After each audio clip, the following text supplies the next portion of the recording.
Igreja de pé, por gentileza, para a leitura do Evangelho de Mateus 1, 18 a 25.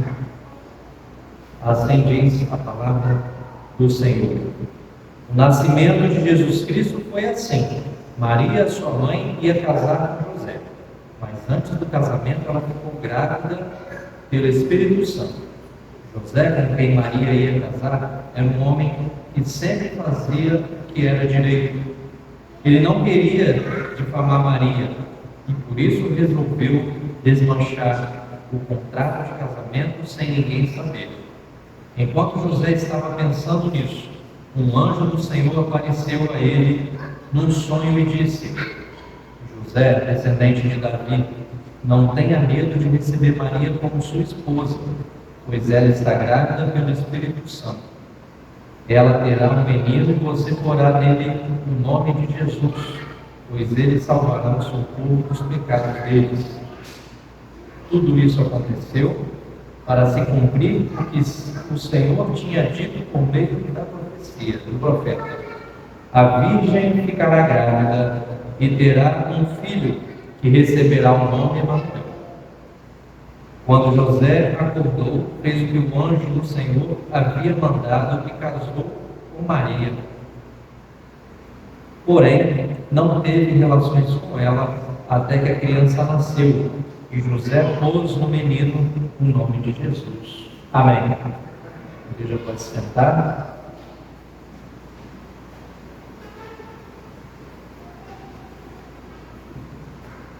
Essa leitura é curiosamente muito instigante, muito desafiadora, muito complexa. Por isso o título também traz aí essa proposta: contrato em risco, promessa cumprida. Quando Deus age dentro da lei, justiça, graça e o nascimento do rei. Nós lemos agora no Evangelho uma versão bíblica que traz o nascimento de Jesus, a concepção de Jesus no Evangelho de Mateus.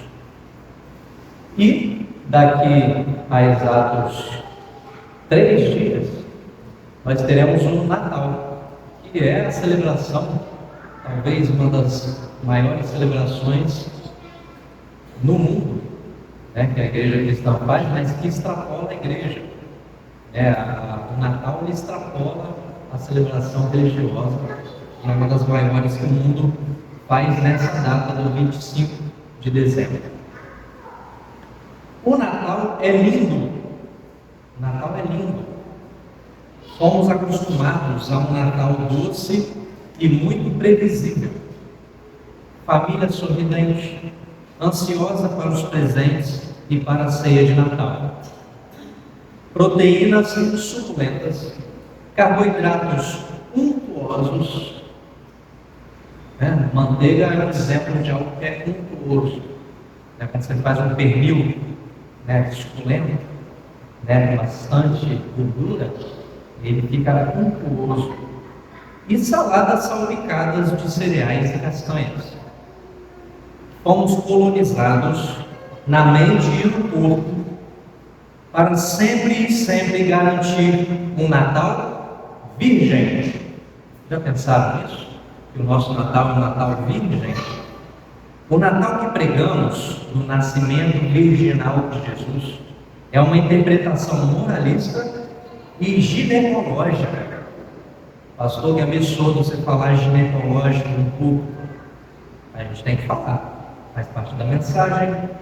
Então, o Natal que pregamos, o nascimento virginal de Jesus, é uma interpretação moralista e ginecológica de pureza e ímen.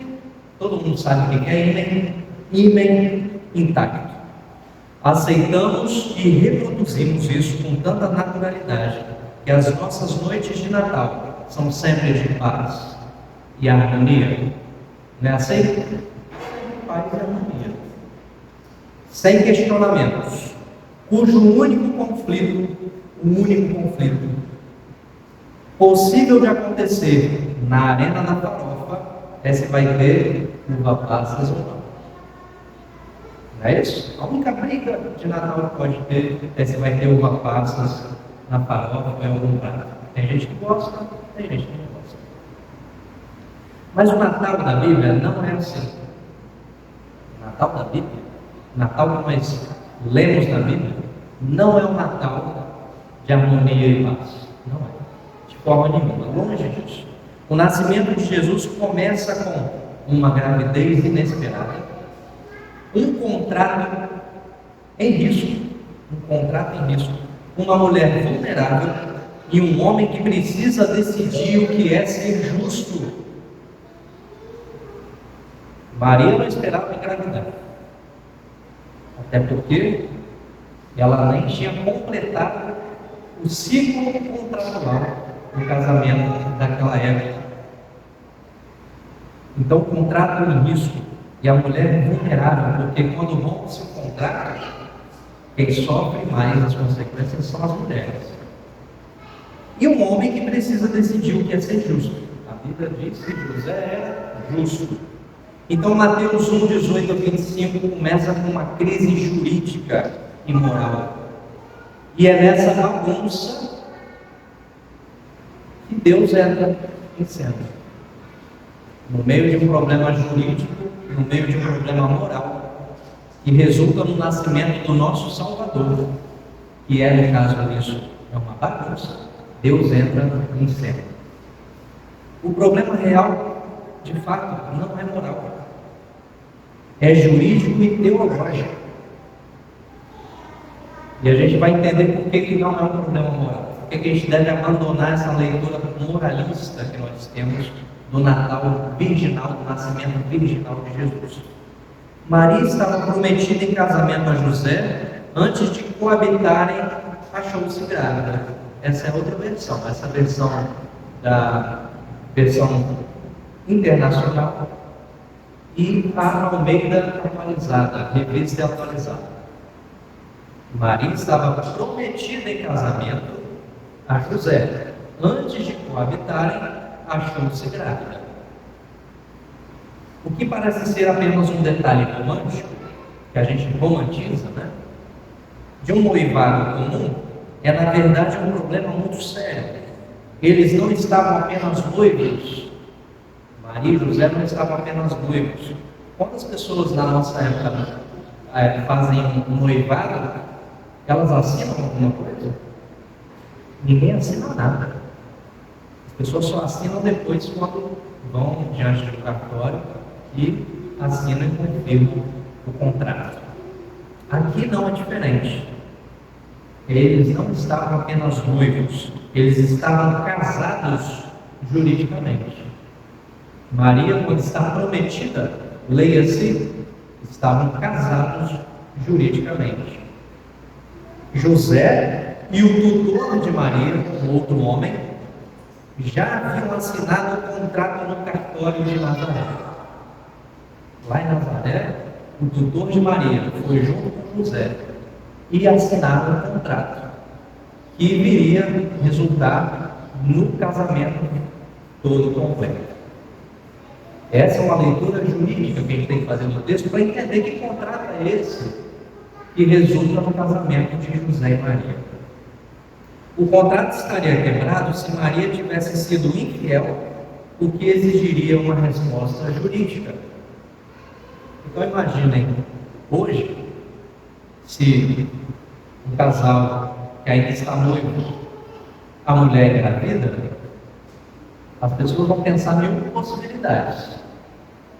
Mas se o homem, com que ela está noiva, não engravidou, a nossa forma moralista de entender isso é que a mulher ela é infiel, que ela foi uma traíra, que ela não se deu ao respeito e por aí vai. Essa é a nossa leitura. E é essa leitura de hoje que a gente joga para cima do texto de Mateus. A gente não pode fazer isso, porque naquela época a jurisdição sobre casamento era diferente do que é hoje. Então esse contrato de Maria, se ela tivesse sido infiel, teria que haver uma resposta jurídica. Nossa mente colonizada faz a gente afirmar que o escândalo é o sexo fora do casamento. Não importa se José engravidou Maria, não importa se Maria se achou grávida por causa de outra pessoa. O escândalo que nós, moralistas, fazemos é o sexo fora do casamento, o sexo fora do contrato. Mas o verdadeiro escândalo é esse: como Deus pode cumprir a sua promessa sem destruir uma mulher e sem rasgar a lei. Porque Deus cumpre sua promessa. Não veio o Salvador de uma virgem? Deus cumpriu, mas diante de uma bagunça.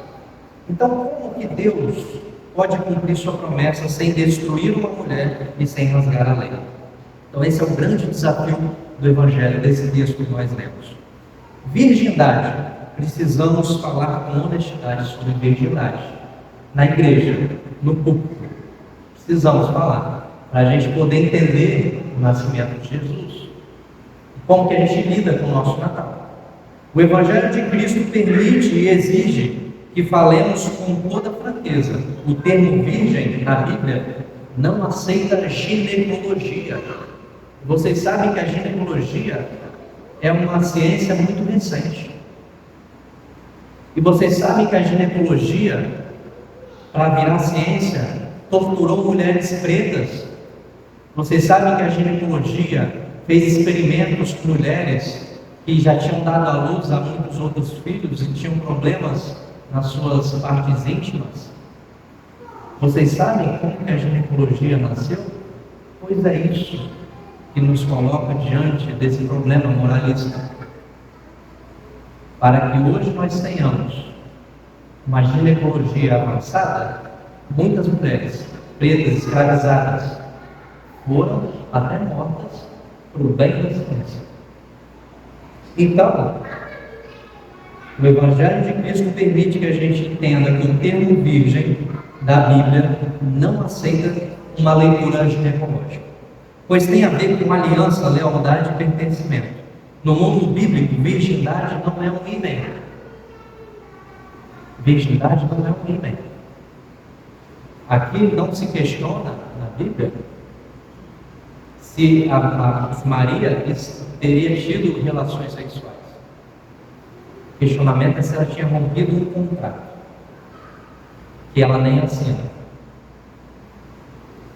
Então, virgindade significa ainda não pertencer a outro homem, senão o tutor da casa patriarcal em que nasceu. Maria, em nenhum momento, rompe com a sua fidelidade à casa onde ela nasceu. Nem estando grávida. Porque perante a lei, ela não traiu. Maria engravida do Espírito Santo. Por isso Maria é chamada de virgem, pois não traiu, não rompeu o contrato, não abandonou a fidelidade à aliança. Maria fez tudo certo. Cabia agora a José tomar uma atitude diante disso. Faz total diferença compreender que o Evangelho não começa controlando o corpo de uma mulher. O Evangelho de Mateus não controla o corpo da mulher. O Evangelho de Mateus descreve uma mulher que está cumprindo de forma livre com o propósito de Deus e não dos homens. Qual é a resposta de Maria quando o anjo comunica a ela que ela seria mãe do Salvador? Apesar de todo o medo, ela aceita. Ela aceita, ninguém fala, Maria, você tem que aceitar. Ela aceita. Ela aceita ser mãe do Salvador. Mas sim, que as boas novas começam defendendo a dignidade da mulher. E isso muda tudo e é profundamente libertador. Libertador para mulheres e homens. E aqui entra a figura de José. Pois há um José, uma pessoa comum, que compreende que a exigência para ser servo não é rasgar a lei, mas é encontrar justiça na interpretação amorosa e misericordiosa da lei, diante dos desafios de seu tempo. O que José faria Se a lei manda repudiar a mulher, se ela está grávida antes do casamento. Se José seguisse a lei à risca, ele deveria tomar uma atitude jurídica conforme a lei de sua época. Então José é um homem justo no mundo duro, no mundo patriarcal. José é um homem que naquele tempo pensa diferente, apesar de ainda ser um homem no contexto patriarcal. José, sendo justo, e aí justo não é vestir o rigor frio e cruel da letra da lei. Justo, ao contrário de fundamentalista, é ser resiliente para o acolhimento e a inclusão. Justo é acolher, justo é incluir. Então o desafio de José era esse: como que dentro da lei ele faria a inclusão de Maria? Como que dentro da lei ele aceitaria? Então, a gente vai perceber a ação de Deus aqui. José conhece a lei e a lei lhe dá opções. Ele poderia denunciar Maria, ele poderia expor Maria à humilhação, ou salvaguardar sua própria honra masculina. Mas ele escolhe outro caminho dentro da lei. Ele decide obedecer à lei sem destruir uma pessoa. Isso é a justiça divina. Como que José encontrou uma saída para aceitar Maria, sem destruir Maria, sem destruir aquela proposta que era a promessa de Deus? Então, a lei com misericórdia, verdade com amor, retidão com compaixão, antes de qualquer anjo aparecer, José já estava vivendo o espírito do reino de Deus. Então, é muito interessante que Maria, virgem, engravida, e isso poderia arruinar um contrato de casamento, que denuncia nosso moralismo, que é o que denuncia o nosso moralismo. E é muito interessante que José, diante disso, ele também vai à direção do reino. Não passa por cima da lei, mas cumpre com a lei, casa com Maria, assume o contrato. Que a gente abomina hoje, né? Uma mulher que é objeto de um contrato, a gente abomina, mas na época ele fez o melhor que um homem podia fazer de forma justa.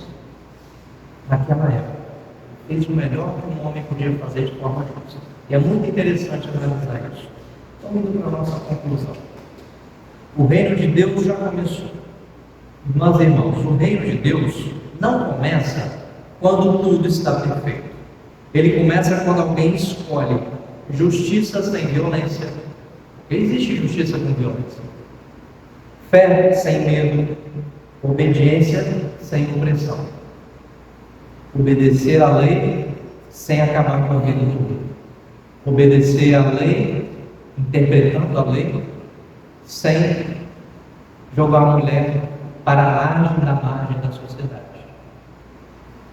O reino do céu começa quando protegemos os vulneráveis, quando lemos a lei no coração de Deus, quando confiamos que Deus age dentro da história e não fora da história. Jesus nasce assim, não fora da lei, não fora do mundo, mas no coração de um modelo de justiça que ama, que acolhe e inclui. E Maria e José compreenderam isso.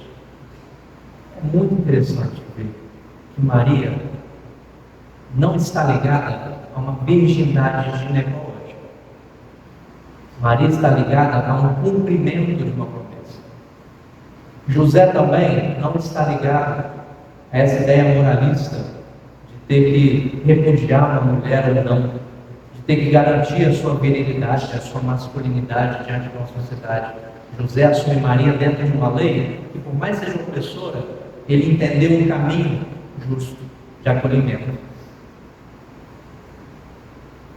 Então, onde justiça e misericórdia se beijam, Salmo 85, 10 a 12, onde justiça e misericórdia se beijam, ali o reino de Deus já chegou.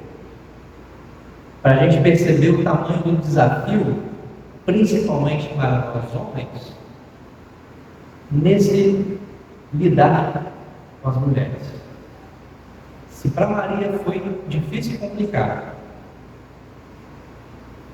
e ainda assim houve uma saída, não quer dizer que hoje a gente deva repetir José. Nós temos que ser melhores que José. É um mundo onde feminicídio acontece a todo momento. Um mundo onde a ideia de virgindade é um prêmio. Um mundo onde a mulher tem que se submeter à ideia de patriarcado. Os homens precisam superar José, ser melhores do que José. José é o mínimo que nós devemos fazer para sermos justos. É assim então que Deus nos abençoe e que a gente possa ter um Natal lindo, pé no chão, de verdade, nos faça conhecer a verdade sobre o Cristo que traz o reino dos céus. Amém.